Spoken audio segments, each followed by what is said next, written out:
pertolongan pertama dok ketika dalam situasi seperti itu gitu? Sebelum mengenai pertolongan, jadi kita harus memberikan keselamatan diri sendiri. Istilahnya kayak balas dendam ya dok ya.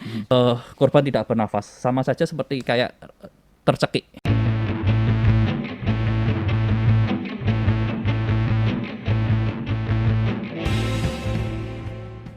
Oke, sahabat jurnalis pendidikan, kembali dalam podcast sahabat jurnalis pendidikan atau JSP yang kali ini berkolaborasi dengan Universitas Surabaya atau UBAYA. Dan di episode kali ini, sahabat jurnalis pendidikan, kita akan membahas tentang cara penanganan henti jantung melalui CPR. Dan sudah hadir pada episode kali ini Dr. Ardian Prima selaku dosen dari Fakultas Kesehatan Universitas Surabaya, UBAYA. Oke, bagaimana kabarnya dok? Baik, ya makasih. Oke dok, boleh diperkenalkan terlebih dahulu Dr. Ardian ini sebagai apa, kemudian saat ini aktivitas dan kesibukannya sehari-hari itu apa saja dok? Ya, saya Ardian, saya dokter, bidang keahlian saya anestesi ya. Kebetulan di Fakultas Kedokteran UBAYA ini saya mengampu mata kuliah kegawat daruratan. Kemudian saya juga praktisi di salah satu rumah sakit swasta. Sudah berapa lama dok menjadi dosen di Fakultas Kesehatan? Sejak pandemi. Saya sampai lupa pandemi sudah berapa lama. Mungkin 3 tahunan ya. 3 hampir 4 betul, tahun ya. Betul. Saya masuk saat pandemi. Kemudian spesialisnya adalah Anestesi, ya. Apa yang membuat Dr. Ardian memilih spesialisnya ke anestesi sendiri, dok? Ya, sebenarnya tertarik di awalnya itu karena di anestesi itu lebih banyak ke kegawatannya. Jadi kita melihat dulu waktu saya masih pendidikan ya, melihat bagaimana respon cepat dari seorang dokter anestesi dalam suatu kegawatan itu seperti heroik gitulah ya. Dalam waktu cepat harus melakukan tindakan yang pilihannya hidup atau mati. Itu sih yang dulu menarik, tetapi memang cukup berat dijalani. Oke. Nah, sebelum saya ingin tanya terkait tentang seberapa penting sih peran dari dokter spesialis anestesi sekarang ini. Nah, saya ingin tanya terlebih dahulu dok. Dokter Ardian, kalau kita melihat sejak tahun 2020, ini kan Indonesia sudah ada yang namanya COVID-19 masuk ke Indonesia. Ini bagaimana Dokter Ardian melihat dampak dari pandemi COVID-19 hingga saat ini terhadap awareness masyarakat terhadap kesehatan, terhadap kondisi tubuh, itu seperti apa sih, seberapa besar pengaruhnya dok? Ya, sebenarnya yang paling pengaruh itu ketika banyaknya informasi yang didapatkan ya dari berbagai media ya. Jadi oleh karena itu ada 2 kutub ya, selalu akan muncul 2 kutub dalam informasi kesehatan. Meskipun itu beritanya hoax, pasti akan ada yang pro, sementara meskipun itu hoax juga ada yang kontra.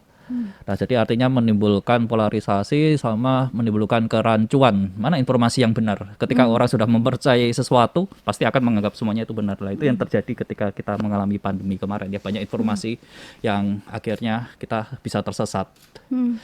Ketika narasi yang dibangun tampak lebih heboh, pasti akan lebih dipercaya dibandingkan narasi yang lebih lebih formal ya, dalam tanda kutip, lebih edukatif. Nah. Betul sih dok, saya ingat sekali dok, waktu itu ketika awal-awal COVID-19 ya, sekitar bulan Februari kalau tidak salah, Maret ya, antara Februari Maret itu kan ada kasus pertama COVID-19, itu masyarakat yang panik, kemudian juga banyak sekali berita-berita hoax. Antara percaya sama tidak percaya. Betul, dan pada saat itu juga kita, seluruh elemen masyarakat, terus kemudian media, bahkan pemerintah pun juga berusaha untuk beradaptasi nih. Ditambah lagi berita-berita hoax yang banyak juga ya dok ya. Tetapi sisi positifnya orang juga lebih aware, terutama untuk menjaga kesehatan ya. Itu ya sisi positifnya. Kalau dokter Ardian sendiri melihat dari segi apa sih awareness masyarakat terhadap kesehatan yang mungkin ada perbedaan sebelum adanya COVID, kemudian setelah tahun 2020 dinyatakan ada kasus pertama COVID-19 itu dok? Sebenarnya lebih ke karena banyak informasi ya, jadi orang lebih cenderung rasa ingin tahunya besar ya. Itu ya, jadi apapun itu terkait dengan kesehatan begitu banyak ya, informasi kesehatan misalnya tentang pengobatan ya, utamanya ya pengobatan kontroversi herbal ataupun dengan pengobatan yang obat ya, itu yang menimbulkan kontroversi. Tetapi adanya rasa ingin tahu masyarakat itu memang harus ditanggapin oleh praktisi kesehatan ataupun dunia pendidikan kesehatan ya.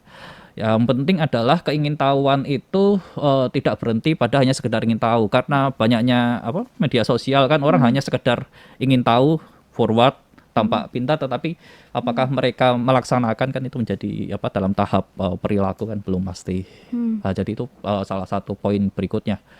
Ketika mereka sudah penasaran, lalu kita puaskan dengan keingintahuan mereka, kemudian berlanjut ke penerapannya. Iya. Mungkin salah satu Dok, contohnya itu adalah tingkat kesadaran masyarakat untuk cuci tangan ya, Dok ya.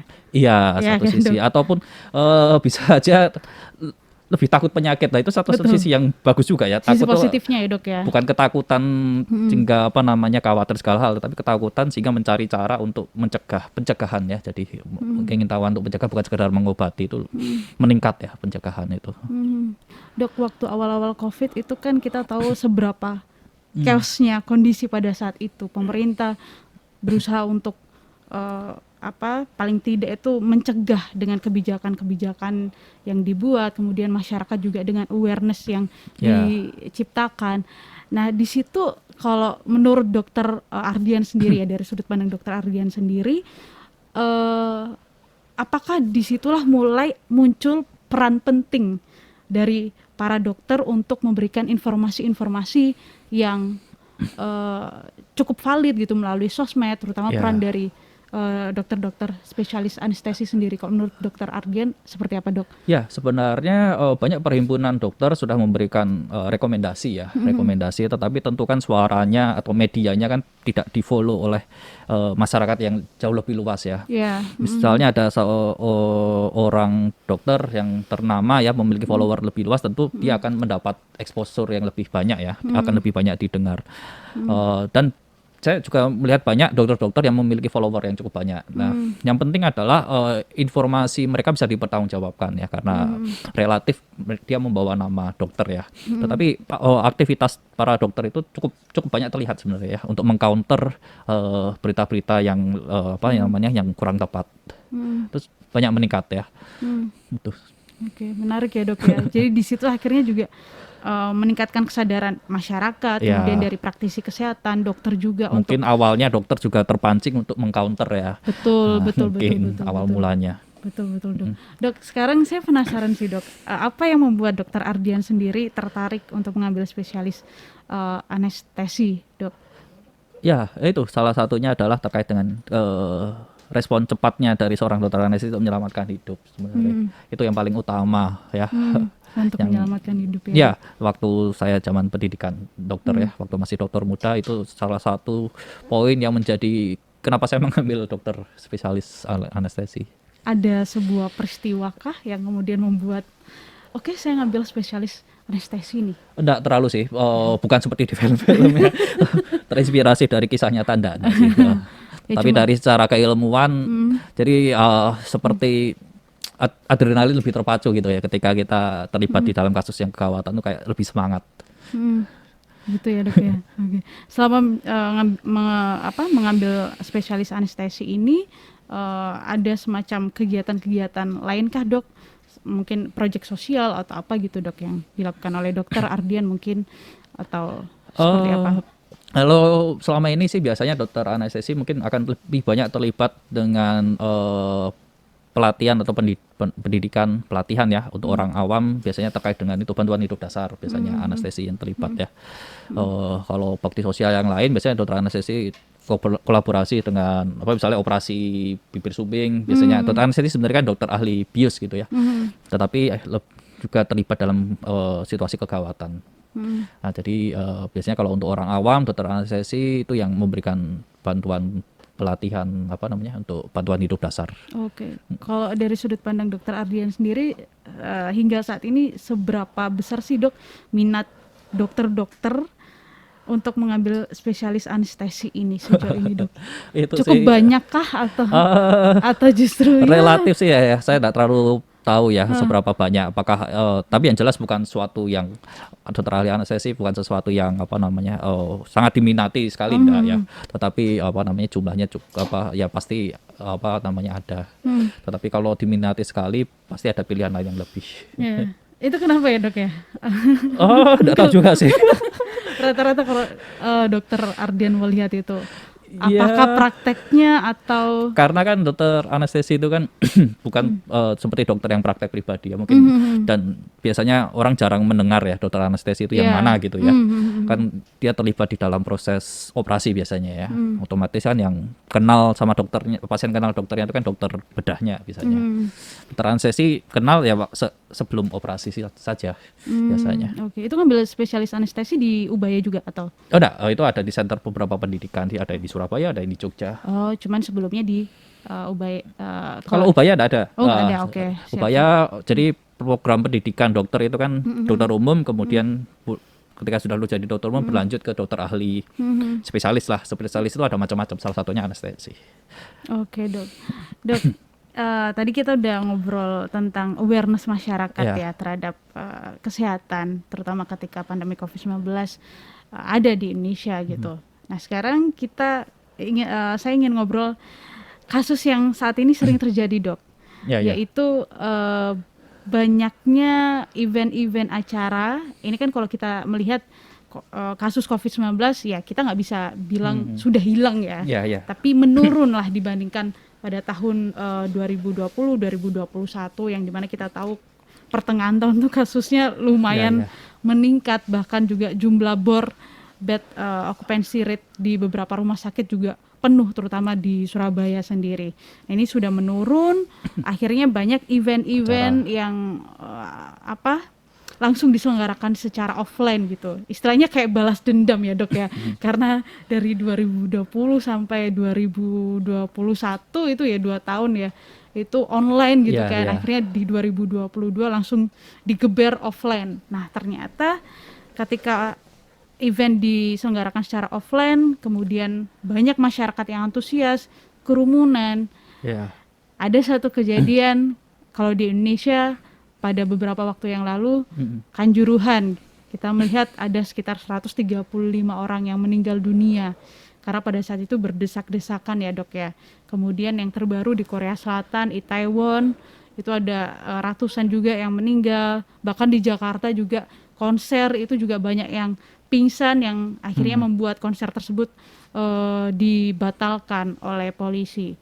Nah, kalau dokter melihat kasus semacam ini, seberapa penting sih masyarakat tuh harus tahu untuk bisa pertolongan pertama, Dok, ketika dalam situasi seperti itu gitu, berdesak-desakan, di kerumunan gitu. Jadi sebenarnya bukan sering ya tadi kejadian itu, memang kejadiannya tidak banyak ya yang sampai menimbulkan korban dalam jumlah banyak. Kita sebutnya boleh kerumunan massal ya, tetapi prinsipnya sebenarnya sebelum sampai terjadi memerlukan bantuan hidup ya, bantuan hidup dasar atau pertolongan, itu sebenarnya yang paling penting adalah ketika kita misalnya saya datang ke sebuah lokasi ya, misalnya stadion, yang harus kita pikirkan adalah bagaimana cara kita keluar. Jadi itu first thing to do ya. Jadi buat kita dalam suatu ruangan tertutup, pasti kita harus tahu exit ketika dalam kondisi emergency. Tentu kita kan pernah melihat di gedung selalu ada exit atau gitu paling ya? simpel di pesawat lah ya, dijelaskan bagaimana safety briefingnya untuk bagaimana kita keluar. Nah, sebenarnya sama berlaku pada suatu ruangan. Misalnya terjadi gempa, apa yang harus kita lakukan. Nah, itu edukasi seperti itu yang harus kita pikirkan sebagai orang yang akan masuk ke dalam suatu stadion, atau simpelnya misalnya kita naik kapal, kita kan harus menanyakan diri, bagaimana kalau terjadi sesuatu yang salah, bagaimana kalau terjadi kecelakaan, apa yang harus saya lakukan, apakah kapal ini memiliki cukup life jacket, jaket pelampung ya. Nah, seperti itu. Jadi sebelum mengenai pertolongan, jadi kita harus memikirkan keselamatan diri sendiri, apakah kita aman berada di situ. Nah, itu dari sisi kitanya. Kemudian dari sisi kedua adalah sisi penyelenggaraan sebenarnya ya. Nah, kalau yang dari sisi keduanya itu seperti apa? Penyelenggaraan itu sendiri, Dok. Jadi memang konsep kita masuk ke dalam kasus kerumunan massal ya. Memang di beberapa kejadian, sudah banyak kejadiannya. Kalau kita baca sejak tahun berpuluh-puluh tahun lalu, kejadian itu banyak yang terlibat adalah event olahraga ya, terutama sepak bola dan olahraga yang lain. Dan kedua, kalau kita ingat beberapa puluh tahun lalu ada kejadian naik haji ya. Ya, Nah, itu yang paling dan berulang ya, akhirnya sampai tahun berapa deh, 70-an 80 sudah banyak perbaikan yang dilakukan ya. Jadi memang masalah penyelenggaraan itu pasti sebenarnya konsep pengendalian massa yang paling penting ya. Tapi bukan bidang saya ya, pengendalian massa. Tetapi penting adalah gini, konsep kenapa bisa terjadi korban ya. Jadi kita berangkat setelah terjadi korban ya. Kenapa kok bisa terjadi korban? Bukan kerumunan massanya ya, kerumunan massa, pengendalian massa mungkin bukan bidang saya. Tetapi kenapa kok bisa sampai muncul korban ya, terjadi korban? Prinsip utamanya yang mungkin kalau kita baca biasanya munculnya itu bukan kerumunan ya, tapi korban terinjak-injak biasanya istilahnya ya. Kalau bahasa Inggrisnya stampede injury ya. Walaupun tidak secara tepat menggambarkan cederanya, karena ternyata cedera yang dialami mereka adalah terhimpit. Saya lebih suka kata terhimpit bukan terinjak, karena sebenarnya mereka dalam posisi masih berdiri. Kemungkinan ya, itu dugaan karena kita tidak pernah ada di sana ya. Laporan juga tidak tahu apa yang terjadi sebenarnya dengan korban. Tetapi dengan laporan yang zaman dulu terlihat bahwa kemungkinan besar korban sebenarnya dalam posisi terhimpit mungkin dalam posisi berdiri, terhimpit, tergencet. Artinya apa? Paling penting adalah bukan masalah ruang tertutupnya, tetapi adanya seperti kayak bottleneck ya, apa namanya, penyempitan ya. Sehingga jadi pasti dalam kerumunan massa ketika terjadi kepanikan mereka akan berusaha keluar akan menuju ke tempat keluar. Nah, ketika yang sebelumnya mereka masuk satu-satu, sekarang bayangin dalam satu waktu banyak orang, otomatis ada orang yang tergencet di bottleneck itu. Nah, bayangkan orang terhimpit satu sama lain, kita butuh bernafas itu dengan cara dada kita mengembang ya. Bayangin kalau kita digencet dari depan dan belakang sehingga dada kita tidak mengembang. Ya, itu kesulitan ya dok ya. Itu yang membuat korban tidak bernafas. Sama saja seperti kayak tercekik. Terlalu tercekik, dicekik lehernya. Kalau tidak dicekik tetapi dibikin tidak bernafas karena digencet. Ya. First thing to do berarti harus paling tidak mengeluarkan orang tersebut dan juga menyelamatkan ke tempat yang lebih aman, dok. Iya tentu. Ya tentu sebenarnya adalah pengendalian massa dan perbaikan jalan keluar. Karena tadi kan konsepnya adalah kenapa mereka bisa sampai sana tergencet karena ada penyempitan.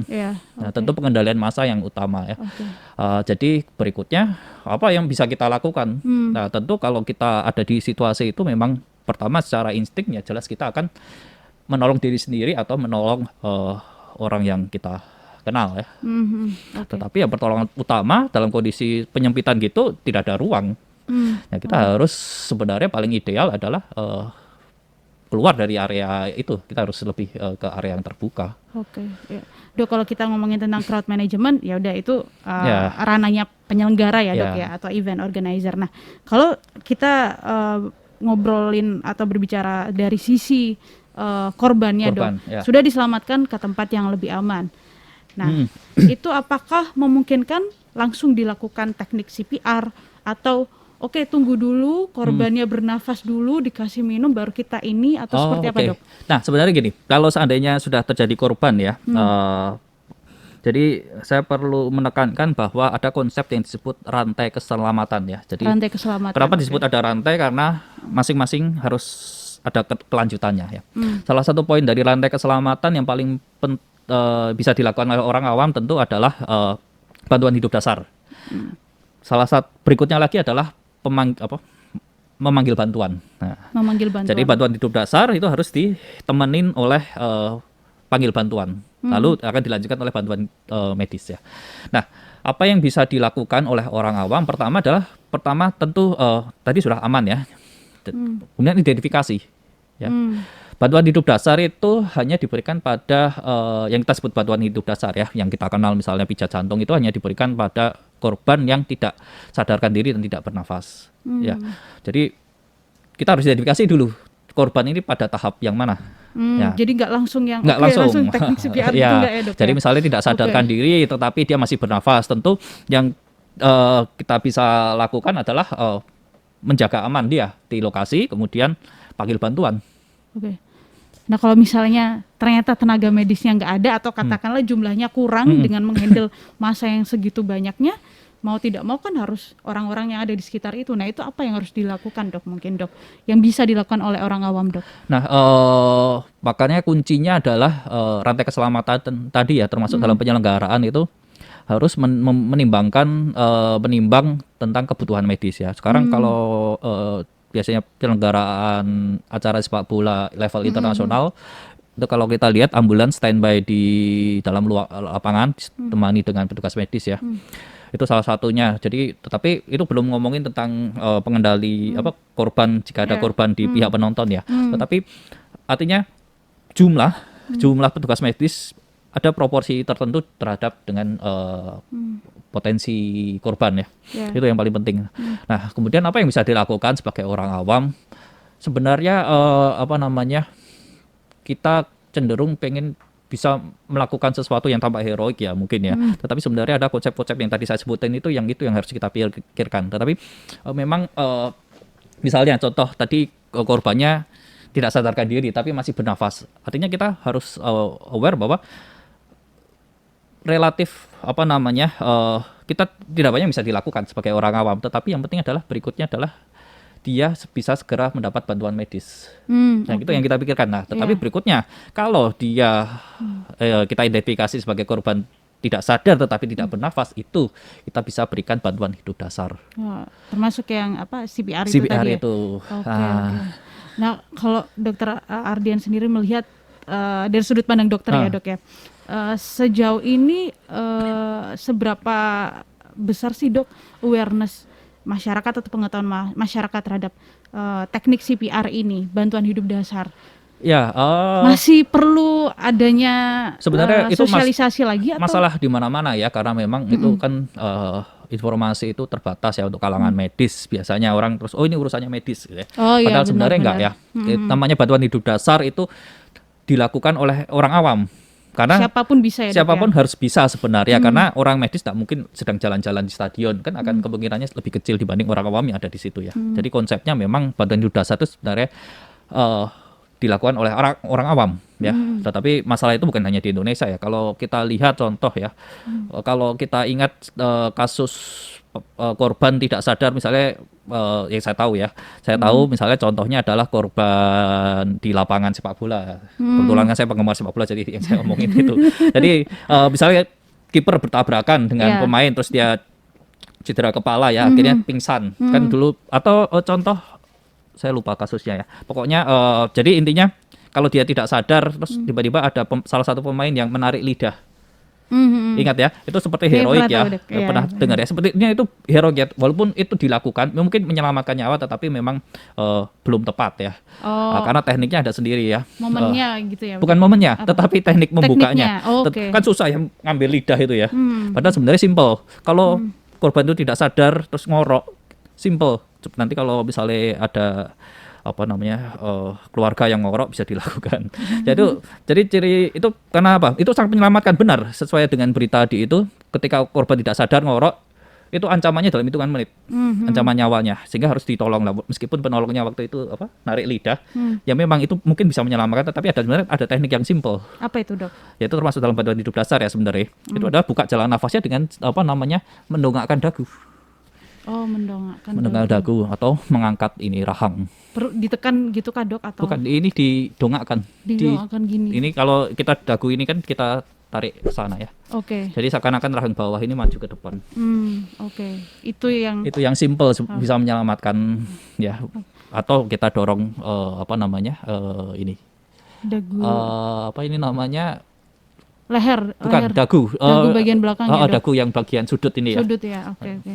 Kalau yang narik lidah tuh ketika dalam kondisi seperti apa itu, Dok? Sebenarnya tidak kita rekomendasikan, karena sebenarnya kita bisa lakukan dari luar. Dengan cara dagunya ditarik ke depan atau ini. Otomatis sebenarnya lidahnya terdorong ke depan juga.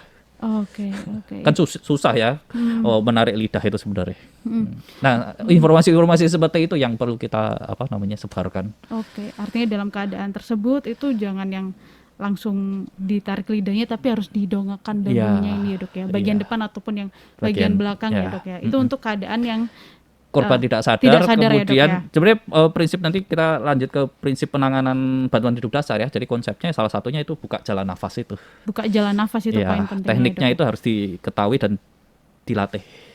Oke, Dok. Terus kemudian kalau untuk teknik CPR sendiri nih, Dok, ada tidak sih, Dok, apa namanya, ini juga mungkin sebagai masyarakat awam ya, Dok, ya, maksimal dorongannya itu, Oh, ya. hitungannya itu apakah ada maksimalnya atau durasinya maksimal itu berapa menit atau seperti apa, Dok? Ya, sebenarnya apa namanya yang kita sebut CPR atau bantuan hidup dasar itu rangkaian tindakan ya sebenarnya ya. Ada beberapa rangkaian. Kita harus berbicara tentang bukan sekedar melakukan tetapi melakukannya dengan tepat. Artinya melakukan Jadi dengan nggak tepat yang itu langsung ya tanpa ya harus berkualitas sebenarnya. Oleh karena itu tentu pelatihan perlu ya. Jadi apa yang disebut berkualitas? Jadi rangkaian dari bantuan hidup dasar itu dimulai dari identifikasi tadi yang saya bilang. Pastikan cek korban tidak sadar dan tidak bernafas. ya. Sambil kita buka jalan nafasnya. Nah, Oke. pertama rangkaiannya itu bukan langsung ujuk-ujuk CPR ya. Oke. Nah, ketika kita melihat korban tidak bernafas atau bukan melihat ya, tapi merasakan mendengarkan korban tidak bernafas sambil kita buka jalan nafasnya. Jadi kita cukup menaruh pipi kita di depan korban, di depan hidung mulut korban, kita otomatis merasakan hembusan lewat pipi atau mendengarkan hembusan lewat telinga. Tapi mata kita melihat dada atau perut korban. Nah, kita tentukan dalam waktu lebih dari 5 detik, sekitar 10 detik, korban itu bernafas atau tidak. Kalau tidak bernafas, kita harus segera panggil bantuan. Artinya kondisi ini benar-benar mengancam nyawa. Nah, ini konsepnya adalah ketika kita mencari bantuan, idealnya kita meminta bantuan tanpa meninggalkan korban, sehingga korban bisa kita tolong sambil menunggu bantuan. Jadi kita harus melibatkan orang lain untuk mencari bantuan, kemudian kita langsung melakukan tindakan yang kita sebut, yang kita kenal CPR atau RJP itu ya, pijat jantung eksternal. Oke. Jadi kita lihat dulu 5 sampai 10 detik ini gimana nih, ada Nafas atau tidak? Ada nafas atau tidak. Kalau misalnya ada nafas, yaudah diberikan treatment lanjutan seperti itu ya, Dok, Ya, ya? jadi penting bantuan medis atau posisikan korban menjadi posisi yang aman. Posisi aman tuh biasanya namanya posisi miring ya. Kita miringkan seperti orang kalau tidur miring. Kalau untuk jumlahnya sendiri nggak ada jumlah yang ideal harus berapa ini gitu nggak, Kalau Dok, ya? untuk pemberian kita sebutnya tadi CPR tadi ya, pijat jantung ya. Kita kompres dada tadi. Itu kita harus berkualitas. Syarat berkualitas itu pertama kedalaman dan kecepatannya pas. Oh, kedalaman dan kecepatannya harus pas ya, Ya, Dok? jadi kalau buat orang awam pijat jantung itu seperti gini. Jantung itu kan memompa ya. Dia memeras dirinya sendiri, jantung, bisa bayangin ya. Nah, kita gantikan peran jantung yang memompa sendiri karena jantungnya kan berhenti. Kita gantikan dengan cara jantungnya kita tekan. Jadi kita tekan dari luar, dari bawahnya itu tertekan oleh tulang belakang kita, sehingga makanya penting di tempat datar ya. Nah, dari situlah darah seperti terpompa oleh jantung itu. Sehingga seberapa dalam itu penting, seberapa cepat penting. Nah, kita harus memiripkan dengan kondisi nyatanya jantung memompa. Jadi kedalaman untuk orang dewasa sekitar 5 cm ya. Jadi 5 cm itu cukup dalam loh, tidak seperti yang cuma superficial gitu ya, semua permukaan. Jadi memang benar-benar butuh dilatih. 5 cm kemudian ditambah dengan kecepatan sekitar 100 kali per menit. Kalau untuk anak-anak, Dok, mungkin? Kalau anak-anak berbeda ya, nanti tergantung usianya. Ada yang bayi, ya bayi kecil. Kalau yang di atas 8 tahun biasanya hampir mirip dengan dewasa. Kalau yang bayi gitu? Bayi tekniknya bisa pakai satu tangan, Satu tangan, atau yang bayi lebih kecil kita bisa gunakan jempol. Dua jempol, Dok. 2 jempol. Jadi tangan kita melingkari ya, selama tangan kita bisa melingkari lingkar dada ini, lalu jempol kita ditaruh di tengah gitu. Ya. Oke. Jadi cukup dengan 2 jempol itu ya, Ya, Dok, kalau yang bayi yang masih kecil yang itu bisa ya, kecil ya. dilepas. Kalau 8 tahun ke atas Seperti ikut dewasa. yang Tetapi dewasa. kalau yang di antara itu bisa aja kita pakai satu tangan saja. Saya itu juga yang buat saya tuh penasaran, orang melakukan CPR itu apakah ada ketentuan batas durasinya atau mungkin kayak jumlah dorongannya itu, Dok. Karena saya pernah melihat berita di media online itu waktu itu ada kasus apa gitu, Dok, tapi di luar negeri, Dok. Nah, itu melakukan CPR sampai 5 menit. Ya, ya, ya. Dan itu akhirnya sadar gitu dok. Nah Oke. itu yang kemudian jadi pertanyaan saya gitu Ya, dok. ideal ya. Kita ngomongin ideal ya. Ideal itu ketika jumlah penolong itu juga dalam jumlah yang memadai ya. Ideal ya kita bilang. Idealnya memang 2 menit kita memberikan pertolongan itu pasti sudah lelah. Artinya kalau lelah itu kualitas yang kita berikan itu mungkin aja sudah kendor gitu ya. Sudah tidak berkualitas. Makanya disarankan tiap 2 menit ganti orang. Oke. Idealnya ya. Tiap 2 menit ganti orang. Kira-kira kalau 2 menit itu 5 kali siklus kita nyebutnya ya, 5 siklus dari pemberian pijat, pemberian nafas buatan. Oke, tiap 2 menit harus ganti orang Ganti ya dok. ya. Tetapi sampai kapan? Ya sebenarnya batasannya adalah sampai korbannya menjadi sadar, sampai korbannya apa namanya korban bantuan medis datang, Oke. atau penolong kelelahan karena tidak ada orang lain yang mau atau bisa. Oh ya, ya itu benar Ya juga makanya sih. kelelahan itu ya harus ada gantinya. Makanya 2 menit itu 2 menit ideal ya. harus ganti. Dok, tapi sejauh ini kalau dokter Ardian sendiri melihat itu penting tidak sih dok memberikan wawasan terkait bantuan dasar hidup sejak dini, mungkin sejak dia masih sekolah dasar atau mungkin Iya, TK iya. paling tidak, itu penting nggak sih dok sejauh ini kalau menurut dokter Ardian? Kalau saya sebagai dokter tentu bilangnya penting ya, tetapi apakah di tahap SD, SMP, SMA itu tentu butuh pertimbangan lain ya.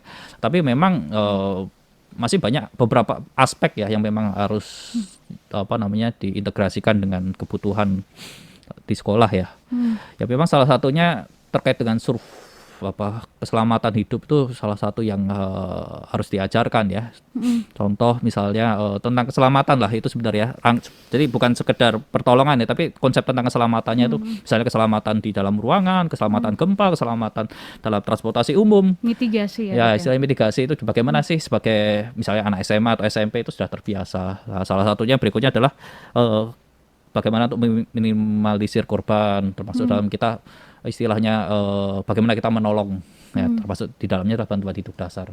Iya betul sih dok. Karena kalau mengaca dari pengalaman saya dok ya, sampai saya sebesar ini, mulai dari saya SD bahkan sudah lulus kuliah itu jarang sekali diajarkan yang namanya konsep-konsep keselamatan, Ya. konsep-konsep pertolongan atau bantuan dalam hal situasi-situasi yang urgent gitu. Ya. Justru saya taunya melalui media Media, sosial, iya. internet dan lain sebagainya. Tapi nggak tahu kalau misalnya yang sekarang ya. kalau kita melihat itu seperti apa. Jadi kayak penting deh kalau misalnya kita melihat bagaimana banyak sekali peristiwa-peristiwa, kemudian bencana juga, itu yang Iya. penting sekali ya terkait mitigasi. Kalau buat itu ya, kita dok, ya. dewasa itu salah satu aspek yang penting lagi itu apa? Apa dok? Literasi keuangan. Iya benar loh itu. Kita Betul, tidak dibekalin, tetapi ketika kita mendapat penghasilan kita tidak siap. Ya, itu itu. topik di luar itu. betul dok, literasi keuangan ya dok ya, selain keamanan dan juga keselamatan ya dok ya. Oke dok, tapi kalau misalnya katakanlah kayak seperti saya itu ya dok ya, dari kecil itu tidak diajarkan bagaimana konsep keselamatan. Ketika sudah beranjak dewasa, katakanlah kuliah, itu baru belajar, itu nggak masalah ya dok Ya ya? sebenarnya nggak ada kata terlambat ya untuk belajar, tetapi lalu jangan sampai kita hanya tadi yang saya bilang di awal ya, sebatas tahu ya, karena banyaknya informasi kita jadi cuma numpang lewat ya, informasi numpang lewat, tetapi kita harus bisa atau tidak ya. Jadi salah satu poin berikutnya adalah memang nanti kita harus cek lagi tentang regulasi tenaga kerja ya. Salah satu poinnya memang dalam suatu lokasi atau perusahaan itu harus memang memberikan pelatihan ya. Untuk tenaga kerjanya, bantuan hidup dasar, termasuk berikutnya ada rangkaian mitigasi kecelakaan kerja, macam-macam itu. Jadi sebenarnya di beberapa tempat kerja tentu itu sudah terbiasa ya. Nah, cuma memang itu integrasi di tempat kerja ya, tetapi kalau di tingkat sekolah bahkan mungkin di lingkungan kampus juga mungkin belum ya. Iya sih, jarang ya dok. Jarang masih ya. Oke. Nah terkadang juga seperti ini dok, kita sudah melihat banyak sekali informasi ya tentang penanganan, bantuan, pertolongan pertama lah ketika dalam situasi darurat atau urgent, kemudian juga konsep keselamatan melalui internet atau media sosial. Nah kalau kita udah dapat banyak informasi dok, kemudian ketika ada di dalam situasi tersebut kemudian ingin praktek, itu terkadang ragu-ragu dok, Bingung, ini betul tidak gitu, ini sesuai tidak, ini bisa menyelamatkan orang tersebut tidak. Nah itu gimana dok? Nah sebenarnya memang butuh pelatihan ya, karena itu butuh dilatih ya. Iya. Ya, jadi pelatihan itu bisa didapatkan kalau misalnya kita di tempat kerja, kita cuma menanyakan apakah saya akan mendapat pelatihan itu atau enggak ya. Pelatihan itu banyak ya, bukan organisasi, lembaga-lembaga yang menyediakan pelatihan, misalnya PMI atau rumah sakit itu biasanya menyediakan pelatihan ya.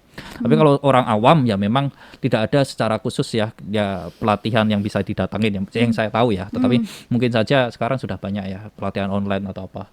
Tapi yang paling penting ya memang pengetahuan itu harus dilanjutkan dengan kemampuan itu. Kemampuan practice makes perfect gitu Praktisnya, ya. iya harus latihan. Harus latihan ya dok Iya. ya.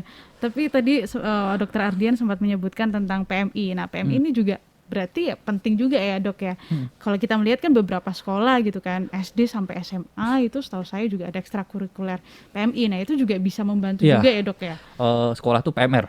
Oh iya PMR ya, PMR ya, ya. benar. Palang Merah Remaja. Salah satu poin saya sebagai dosen ya, salah satunya nanti ke depan ya programnya adalah memang kita kerjasama sama UKS atau PMR untuk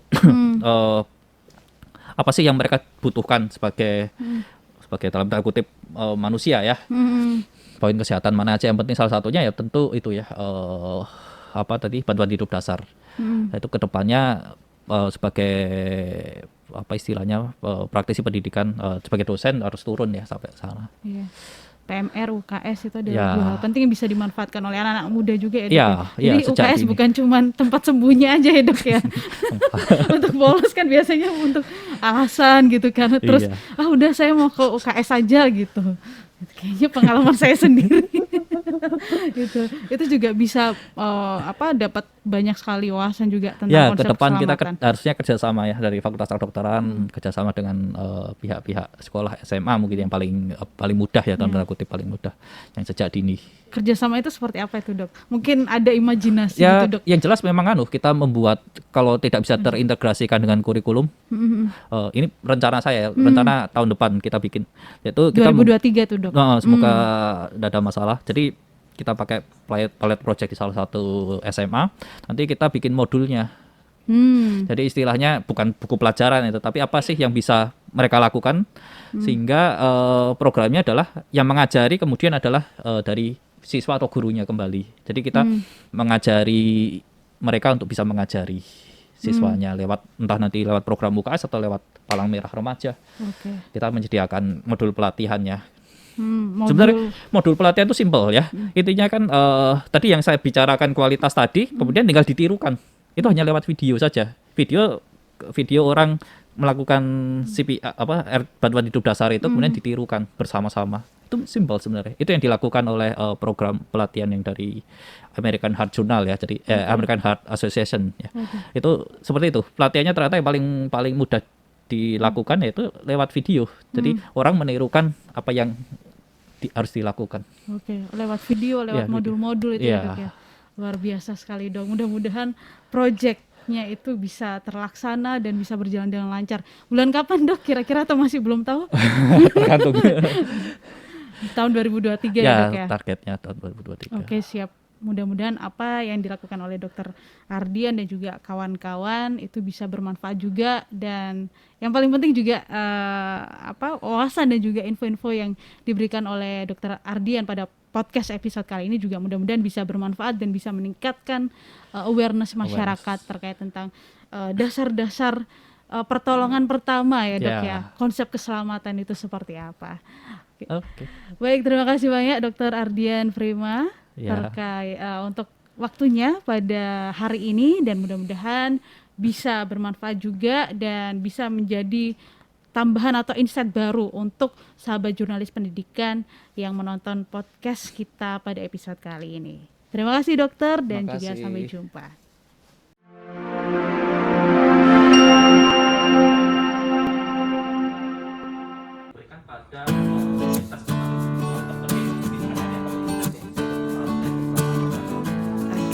Sis, gimana perasaannya wawancara sama dokter awareness banget. Ardian? Habibie ya? Habibinya Ubay ya? Waduh.